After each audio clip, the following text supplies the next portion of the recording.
What is up, computer? It's Joe, IGT coach. Wigging out on coffee. What's up, guys? This is prep video number 2.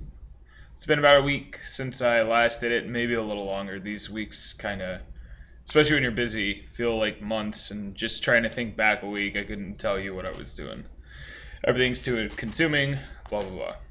It's kind of early still, so topless. Got a haircut. Needed that really bad. Kind of a mess, though. So to get up some updates and say what's going on, I have my birthday coming up this Sunday. Right now it's Friday, so this video is a little later than intended, but I'll be 27 June 8th. Looking forward to that. Should be fun. Little brother's in town, so that's really cool. Getting to celebrate with family, really important. Prep's going pretty well. My weight has bottomed out. I'll start trying to find somewhere to post that so that's publicly accessible. But I bottomed out at 203 last night. It's Friday today. Last night we went out and got sushi, which I am a fiend for sushi, and I'm up about 6 pounds today, but lack of sleep too. That's something to touch on, the importance of sleep, whether you're trying to gain or lose. So if you're trying to burn fat or put on weight, that can affect you so much. And that could be the key to someone just, getting stuck in a diet, among other things. I can speak from experience, and not only myself, but people who really do stay on this, just data collecting. Man, if you get like 4 hours or less, that really screws you. If you're trying to lose weight, I mean, it hinders you very much so.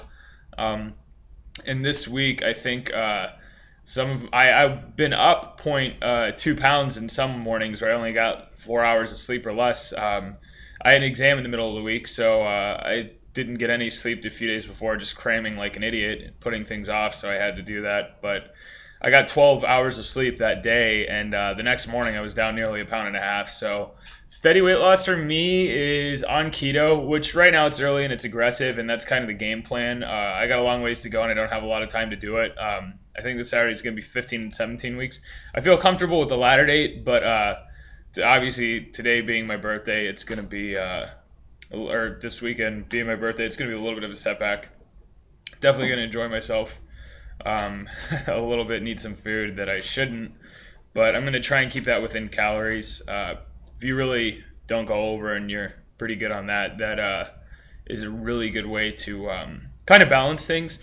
That way you're not giving up any life opportunities or situations that you should be able to go through. I mean, if not, it's all right to stick to your diet and everything, but it's a personal choice, and I'll deal with the repercussions of it if it is bad, but it's not that detrimental. And then as far as changes that I've made so far, this week, I lowered calories, so started out the diet at 3,000, down to 2,900. To be honest, though, between training, sleeping, eating, I eat every 4 to 5 hours. That works pretty well, and data shows it's just better to do, period. I mean, if you're actually looking to make the most out of your gains, that's how you do it, but I notice my body reacts really well on that, especially on keto. I love a ketogenic diet, primarily using fat as your main energy source. I feel like that's a no-brainer, especially when you're trying to cut weight.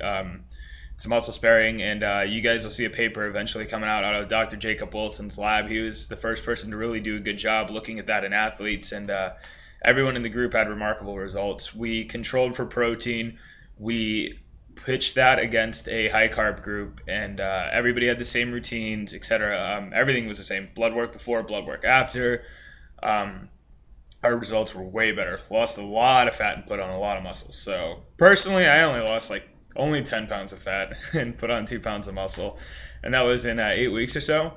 And I can say, so strength went up, quads got bigger, muscle got bigger.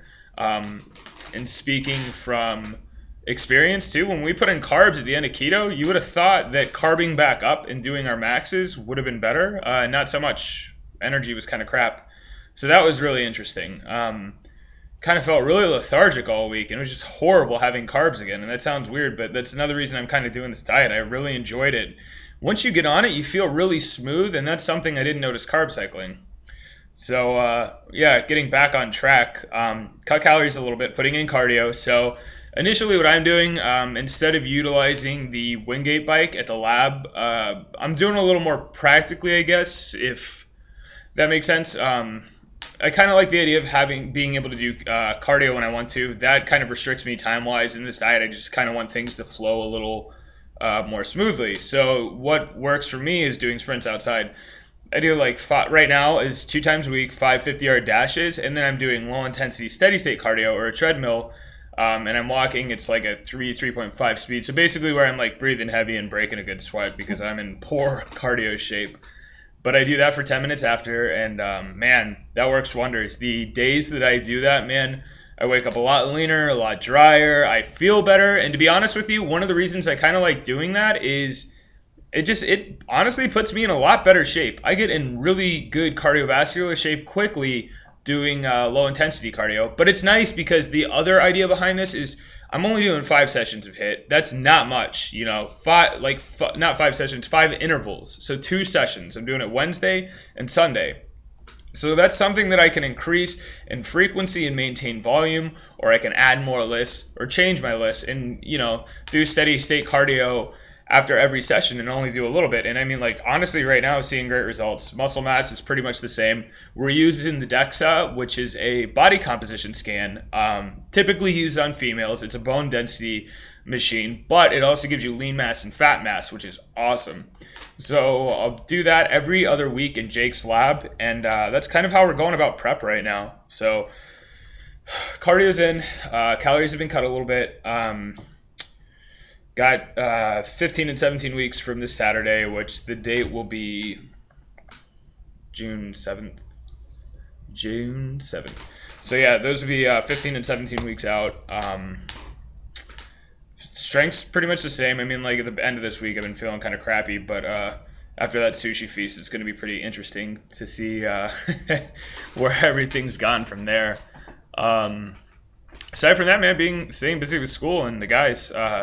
John's got a powerlifting meet. You guys will see this video after he's broken some records, so that'll be very cool. And even if he were to perform poorly, man, and tied it, that kid's remarkable for what he does and how young he is and how hard he works. I wish I could go back and put the brain that I have in my head now into 18-year-old or 19-year-old Joe. But it'll be a lot to look forward to, and yeah, it's going to be a good weekend. After that, everybody's going to come over. I'm Italian, and we're big pasta eaters, so I'm going to have mom cook some pasta for the birthday and just have people come over and hang out. Maybe have a couple drinks. I bartend, and the family's Catholic and Italian. We grew up condoning alcohol, so I feel like you got to have a couple. But that being said, this will be the only time this span of prep that this is going to happen. I'm not a big advocate of doing it.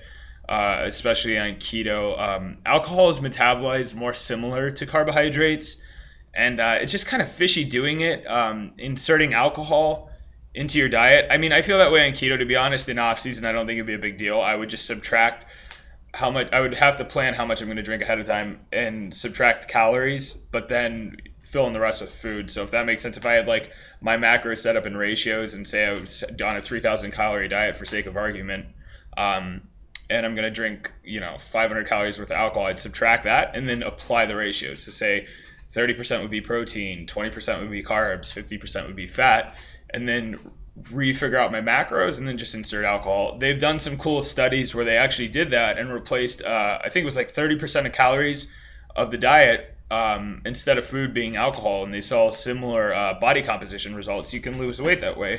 So, again, if you're trying to live life and maintain some balance, it's the way to go about doing it. Be mindful of it. Now, is it optimal? No. Am I going to do that a lot in the off season? Probably not. But, probably once a month I'll enjoy a beer or something, and that's going to be the idea of doing it. So here on out, looking forward, going to break 200 pretty soon. I think my weight bottomed out at 203 this week. We dexed. I was 21% body fat, which that's kind of incomparable to other methods of body composition. So if you're doing like a skin fold test, they have like I think a 9 and a 7 pinch or something, or those water tests where you submerge your body. There's also test two where you can drink isotopes. It's fancy stuff.